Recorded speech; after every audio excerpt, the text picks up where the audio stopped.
એ તું તારે હવે પોરો ખાધા વિનાનો એક ધારો વરે મારો બાપ. કેમ કે ઉગવાનું તો બધું રેડી ઉગી ગયું.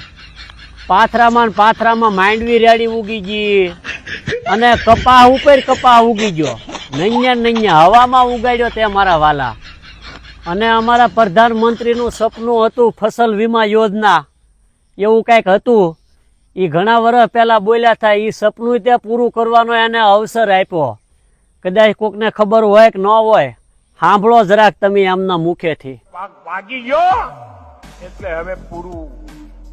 અમે પ્રધાનમંત્રી ફસલ બીમા યોજના એવી લાયા છીએ કે પાક પાકી ગયો હોય, ખેતરમાં ઢગલો પડ્યો હોય અને લણણી કર્યા પછી પાકનો ઢગલો પડ્યો હોય અને બજારમાં જવાની તૈયારી ચાલતી હોય અને 15 દિવસમાં જો કરા પડે, વરસાદ આવે, આંધી આવે અને એ પાકેલો પાક પણ બરબાદ થઈ જાય તો પ્રધાનમંત્રી ફસલ બીમા યોજનામાં એમાં પણ પૈસા મળે.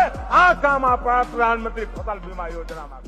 એટલે કહું ને તું તારે, તું હે ધોમ ધોકાર તારી મન કી મનમાં ન રહેવી જોઈએ. ફૂલ વરે અમારે તો પાયસમની સેઠ રેડી થઈ ગઈ.